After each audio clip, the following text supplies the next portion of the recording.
bagay pare, no care, long hair don't care. Ang ang execration. Oh. Long hair don't care eh. Parang, sige, magtabi-tabi kayo dyan. Dito kami sa gilid.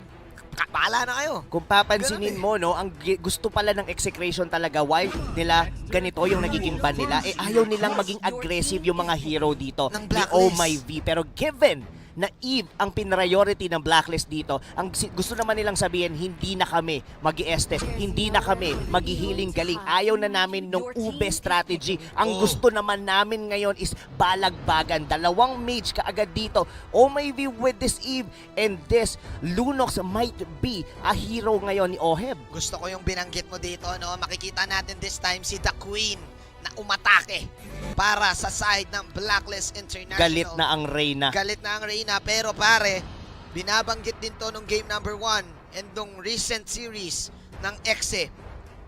Mahilig silang mag-priority pick ng comfort pick. That is the Claude na mapupunta sa execration. And ito pa, yung double K, pwede nilang i-switch sharu itong Claude. Hindi pa natin alam sino ang gagamit ngayon sa side ng Exe. Yung spelling din ng Claude nila, K. Claude. Claude, kaya naman pala lumalakas, no? Pero alam mo ngayong nakita ko yung Kufra dito, alam mo yung halos, ito yung bago ko natulog, ilang beses ko pinanood to kagabi, Kuya Manjin. Dini. Yung Tyrant's Revenge na may flicker, sabay ulti, sabay dikit-dikit. Yung kanilang mga, dawas brengis.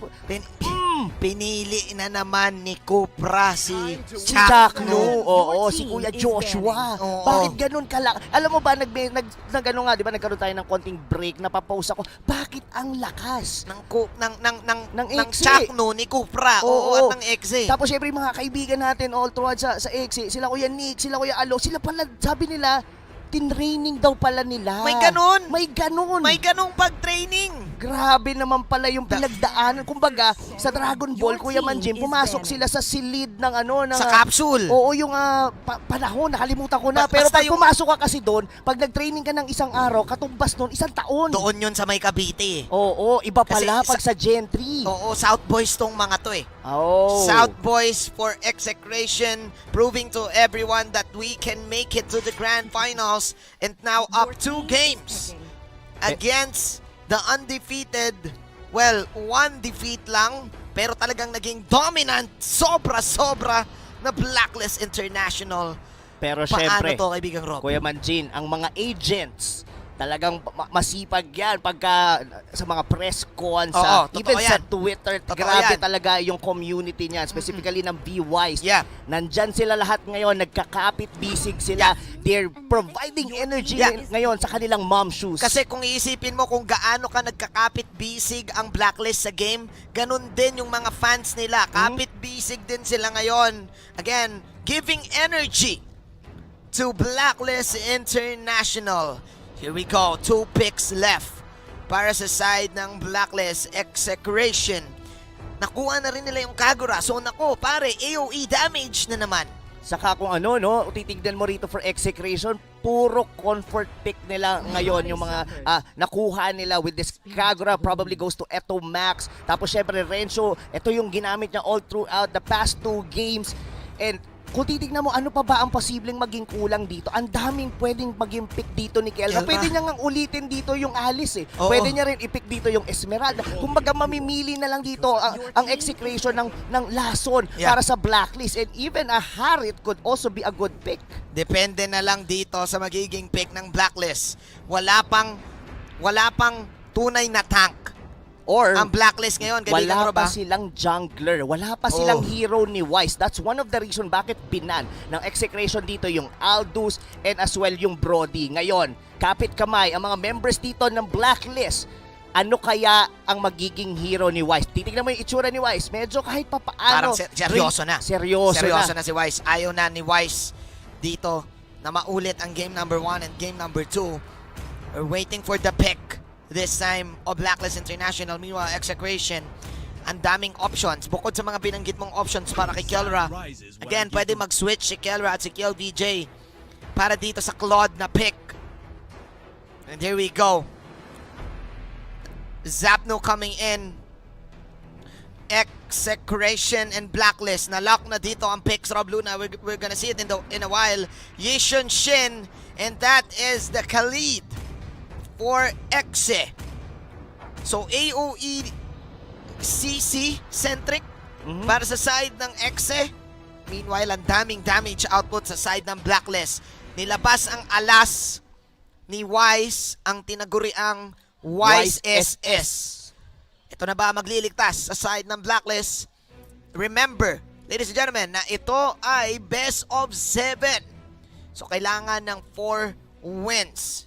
Ito yung lineup, Rob Luna. Ano bang nakahain sa atin ngayon?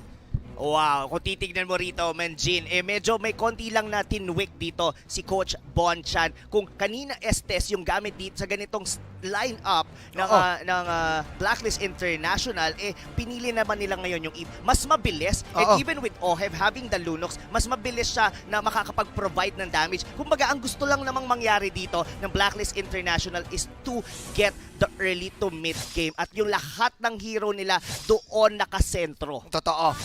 Ito na, kaibigang Rob. It's all about the championship. It's all about being number 1. Wise, magsisimula muna dito sa purple. Meanwhile, on our split screen, maglalaban muli ang dalawang super rookies. Khalid versus Lunox, pare medyo aggressive para sa Khalid dito Saka ang ganda rin ng adjustment dito ni Coach Pacbet. Kasi, di ba, ang sinabi ko kanina, puro mga mages, yung Harit, Esmeralda, and even yung, I think that was, yung sinabi ko na isa pang hero for Alice. Yung Alice para dito kay Kelra. So ngayon, alam nila kasi na medyo mas mabilis yung power spike ng Blacklist International. So kailangan nilang sabayan ng isang Khalid. Ito isa sa mga perfect hero na pwede mong piliin sa gold lane kasi kailangan mo lang naman magkaroon ng Blade of Heptasy at sasabay na yan. Hindi pa nga siya gumamit dito ng execute kasi ang gusto lang naman mangyari dito ni Kelra hindi mabasag agad ang kanyang tore. Totoo. So ang ibig mo sabihin sa akin ay execration. Si KLBJ lang magpa-farm. Meanwhile, yung apat, gigera na. Sasabay sila. Kasi for Blacklist, yun lang din yung gusto nilang mangyari dito, Manjin. Yeah, magpa-farm lang din si Wise. Kuha lang siya ng mga orange buff. Si Edward naka-execute din. So talagang ready to attack this time ang Blacklist. And syempre si Venus, nandun na siya sa kanyang mga signature mages na alam mo naman kapag binigyan mo siya ng mga long range damage outputs, may mga potential carry moments, of course. Si Venus, ilang beses natin nakita. Saka hindi na masyadong magiging passive yung dalawang support dito ng Blacklist International. Pwede na nilang iwan. Kasi kung papansinin mo sa Game 1, halos similar yung draft ng Blacklist, kailangan nilang gumalaw as 3. Wherein ang ginagawa ng execution is hindi sila nagre-react kung saan nagpo-push ang Blacklist International. Ngayon, pwede na lang iwan si Wise habang nanghaharas sila Eson and si Oh My V. Okay. Speaking of haras na itong Turtle. Nabanggit natin na nung Game 1 at Game 2, laging Blacklist na nakakuha ng unang Turtle. Magandang simula para kay Wise at level 5. Kay OVJ ay level 4 pa lang. So anong advantage ang pwedeng gawin this time ng Blacklist? Well, it's given na mas mabilis talaga na makakapag-farm ang isang YSS against sa Claude. In terms of power spike, mas lamang talaga ang YSS. Pero, in terms of power spike nga, kailangan din, parang sabihin na natin, Blacklist International is in a little bit of ticking time bomb. Correct. Kasi kailangan nilang ma-utilize yung early game on their advantage or else, baka maulit na naman kung ano yung nangyari nung Game 1. Totoo, no? Parang ngayon pa lang, pwede na silang umatake, level 6 on Wise. Pero alam mo Rob, alam din nila to kasi look at this. Binabantayan ngayon si Oheb para magkaroon at least ng konting advantage. Buo na ang kanyang Clock of Destiny at 3 minutes. Maaga-aga para dito kay Oheb. Napakaganda. Meanwhile, ito na yung sinasabi natin pag-atake. Void Crystals coming in. Papasok si Edward dito pero buti na lang meron siyang eye for an eye. Could have been bursted down. Mula kay Etomax. Muntikan doon si Edward. Pero I like the real world manipulation doon ni Oh My B. Tinimingan niya. Pagka sini umbrella out doon nung ni Etomax, alam niya na wala ng ibang pantakas yung Kagura dahil naka-flame shot nga siya. Correct. Hindi lang umabot doon yung burst potential ni Edward. Kung umabot siya doon, he could definitely use just to execute at baka nakuha nila yung kill doon sa Kagura. So, right at this point, Manjin, ang kailangan lang natin panoorin is kung paano gagawin ng Blacklist International ang kanilang early rotation as we are heading to the 5-minute mark na mawawala na ang mga energy shields. Sa mga ganitong situation, Rob Luna, na para bang tabla pa din ang laban, paunahan lang din talaga sa push ng Turtle, no? Or paunahan dito sa push ng mga gold lanes. Napansin mo ba na usually ang tina-target ngayon ay mga gold laners talaga, no? Oo, yun yung sinashutdown talaga nila ngayon. But speaking of shutdown, Blacklist International, they're just simply doing their job on the early game. Correct. Another turtle secured. Kung papansinin mo, no, ganito talaga ang playstyle ng Blacklist. Mahilig talaga silang sumabay sa mga turtles. Talagang kung sasabayan mo yon, kailangan manalo ka. Pero for execution, hindi namin kailangang sumabay. Yeah. Kailangan lang namin na hindi kami ma-pick off. Kailangan lang namin bigyan ng emphasis dito yung ating jungler na si KelVJ. Yeah. Makuha niya yung kanyang item, makapag-farm and provide damage on the late game. And may vision din kasi ang side ng Blacklist International dito because of the Mountain Shocker. Kaya mauuna sila. This time, Exe ang nag-aabang, no? Bihira natin makita si Chaknu na nag-aabang ng initiation. Usually, yan yung nangunguna eh. Yes. Usually, yan yung first strike ng kanyang kamandag. Pero again, they're respecting the capabilities, the burst output of Blacklist International. Alam din kasi ni Chakno na hindi pa ready yung kanyang mga damage dealer. So, ang ginagawa niya lang is just going into the bushes na makakapag-provide nga ng vision to their to KelVJ, even with Kelra. And from there, hayaan lang nila mag-farm. Kumbaga, it's all about Blacklist eh. Sila ang magsiset talaga ng tempo dito. And knowing Blacklist, isi-secure lang nila muna yung mga turtles dito to the point na makakuha sila ng pick-off and from there, makakabasag sila ng Torre. Pero ang X-Factor for the side of Exe, si Renzo, dun sa baba, talagang hindi siya talaga nakokontis. Uma-advance. Rob Luna, parang kumakampi na nga siya sa Blacklist International dito. Ginawa niya ng bahay itong gitna ng second and first turret. Sabi ni Edward, ako din. Kaya ko rin gawin yan. So, tama ka, no? Stay lane.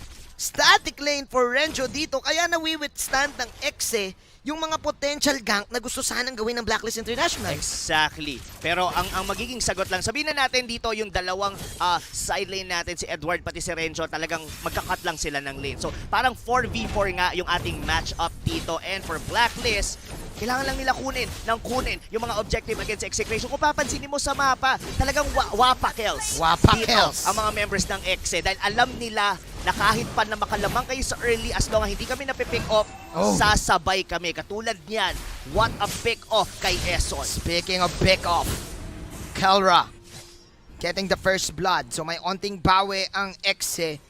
Even though nakuha ng Blacklist ang Turtle, this time, ni-scout ng Blacklist ang mga heroes na pwede mag-invade sa kanila dito sa bottom jungle part.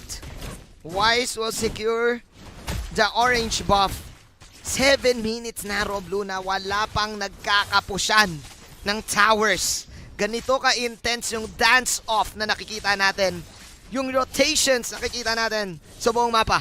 Both of the teams are definitely respecting one another. Pero to raid, or rather nakabawi naman ng kill ang Blacklist International kay Etomax on the mid lane with the help of Oh My V. So ngayon, papansinin mo rito, susubukan na ng Blacklist na makabasag ng Torre.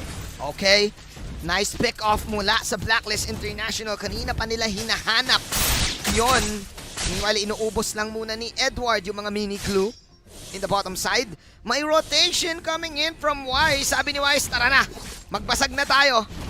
And wala na atang magagawa si Renzo. There you go. Easy tower. The first tower para sa laban na to.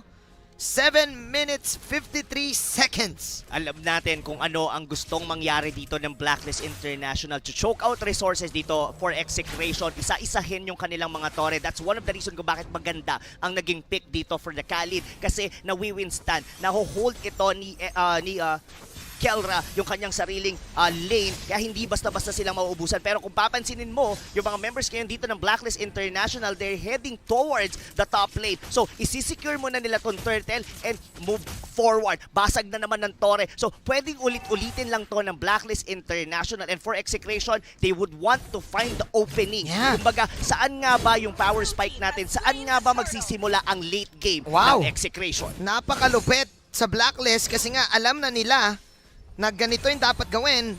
And Rob Luna, may napansin lang ako pero Ano yun? in a while dahil magkakaroon ng laban. Edward trying to escape. Hindi na siya mahuhuli. But oh my Venus, with the brute force breastplate, secondary item. Gusto niyang tayuan dito ang mga members ng Execration pagka ginamit niya ang kanyang real world manipulation. Kumbaga, kung ako ang fino-focus nyo sa team fight, come on, ako ang unahin nyo. Fight me. Fight me. Fight me, sabi ni Ma'am Shu. Kasi kung iisipin mo, kapag nag-real world manipulation ka, may shield ka, may extra armor ka pa na ibibigay sa'yo ng brute force. So, ibig sabihin, kung pumasok si KLVJ, handa si Ma'am Shoes na saluin lahat ng physical attack. Saka mahihirapan din na mag-mobilize yung mga members ng Execration sa loob ng real world manipulation. Specifically, pag pumasok sila doon, o kung naging aggressive sila sa loob. Kasi magiging parang magsa-slice and dice lang doon si Edward. Tapos pwedeng makahanap ng magandang initiation doon si Oheb. Kung papansinin nyo, no, hindi masyadong aggressive ang players ngayon ng Blacklist International. Kumbaga, ang gusto nila dito is just to get the turrets, or kung sinabayan sila ng Execration, one big team fight and probably get KLVJ kasi alam natin kung ano ang gagawin ng Claude. Wow. Lilikuran sila dito ng Blazing Duet at ready. Ang tanong ba doon, ready ba ang Blacklist? Mukhang naka-ready sila, kaibigang Rob. Mukhang hinanda ng Blacklist ang armor nila dito sa mga entries na pwedeng gawin ng Exe. Men, 10 minutes na tayo. At dalawa pa lang ang nawawala or namamatay in both teams. And ganito ka ganito ka mechanic. O sabihin na natin fundamental. Sa dalawang team na to, alam nila na hindi naman nila kailangan ng kills. They just know their objective, their power spike, and their winning condition. And eto na, it looked like Execration, mukhang gusto na nilang sumuntok. May onting paghawak ng tenga. Kaibigang Rob Luna, sabi nila kanina pa kayo. Alam mo men, all throughout MPL, ever since Season 1, kilala natin ang Execration bilang agresibong team eh. Kilala natin sila bilang, tara, laban, ganun, tara, gera. Pero kakaibang disiplina ang nakikita natin with Execration. Kung hindi kayo sasabay, kukunin lang din namin, magpa-farm lang din kami, mas lamang kami sa hero namin sa late game. For Blacklist International, dito sila nagiging magaling sa mga late game decision making. Kumbaga, naghahanap lang sila ng magandang opening para makakuha ng pick-off. Again, Exe, halos parehas ang ginagawa ng both teams. Ganito din yung nangyayari nung minute 1 hanggang minute 5. Hindi pa tapos yung laning stage. Sanay. May tatlo sa gitna, may dalawa na nagka-cut. May nagpa-farm dun sa top lane. Pero mukhang gusto nang pansinin dito ng Blacklist sa may bottom lane si Renzo. Alright. Nagamit niya ang kanyang ult. Hindi talaga, Kuya Rob Luna. Walang mag-give in, kaibigang Rob. Walang magpapahuli, kumbaga. Pero kasi, Kuya Manjigo, iisipin mo yung mga huling naging laban ng Execration. Sa kanila nga ang record ng pinakamatagal na laro ngayong Season 7. Kahit apaabutin mo pa to ng 1 oras. Pumapabor, no? Parang kumbaga, kung iisipin mo itong laban na to, laban ng Torpe at saka ng kumbaga hindi ko na alam yung tawag pero dahil naglaban naipit yata doon si Chakno. What a perfect real-world manipulation coming from Oh My V. It's a perfect opportunity din, Manjin, para kunin ngayon ng Blacklist ang Lord. May onting sagot ang Blacklist dito. And now, alam ng Exe, wala nang ambahan, wala nang hawakan ng tenga this time. Dahil Lord na nakataya. Pero still, since na wala si Chakno, babalik na naman tayo, kaibigang Rob. Sa chillax lang muna. Ambahan lang muna. Parang walang ganap kaibigang Rob Kumbaga, uulitin ko, parang labanan ng Torpe at pakipot to Oo, parang ganun Kung sino ang mauuna. Pero speaking of mauna, it's look like Blacklist. Talagang tutuluyan na nila ayaw na nila ng Lord Dance. Kumbaga, kung ang Execration gusto nilang sumabay na kayo. Pero at this point, Blacklist International, they're getting ahead on Game 3. Yeah, tama yung binabanggit mo na Execration, yung record nila dito ng mga late game, lamang sila pag in terms of stats ng damage output. Kasi nga, Claude to Pero sabi ng Blacklist, wag na nating hayaan na maging confident sila kasi may damage ang Blacklist, pare. This is Yishun Shin, Lunox, Benedetta at Eve. 4 heroes sa kanila ang kayang sumabay pagdating sa burst. So ngayon, Exe, alam nila, wala na yung mga healing dyan. Hindi na tayo pwedeng sumugod. Blacklist this time. Pasok ang Lord doon sa top lane. Nako, kaya bang depensahan to dahil buhay na buhay pa ang Lord ng Blacklist. Naglabas ng Diamond Real World Manipulation dito si Venus. Meanwhile, si Edo Max Kilate ang buhay. Ito na ang unang amba. Edward right now popping the eye for an eye. No one will die as execration. Hindi man nila madedepensahan yung Torre, pero napatumba naman nila ang Lord. Blacklist magre-reset. Kukuha pa ng mga ibang Torre. Ito na ba ang clean up, kaibigang Rob? Pwede nang i-rinse and repeat lang to ng Blacklist. But Edward, gusto nyo pang i-clear yung minion wave sa may bottom lane and full disengage for Blacklist International. Alam nila na nagawa na nila ang trabaho nila. Na-secure nila yung Lord, nabasag yung base turret sa taas, and it looks like execration. Oh, no. Gusto nila may mangyari dito, Manjin. Oh no, nakita nila na wala na yung Holy Baptism. Napagamit na ng Brilliance dito si OF Sandstorm mula kay Kelra. Pero yung burst dito ng Lunox, mawawala ang Kagura. Dalawa na ang wala sa side ng execration. Pasok dito si Edward with a triple kill. At si Renjo tumatakbo. Blacklist International. Apat sa kanila ang buhay. At sa tinagal-tagal ng prosesyon, sila ang makakakuha ng game number 3. Break the code para sa game na to, 2-1. Wow, what a perfect counter-engage na manggagaling from Blacklist International.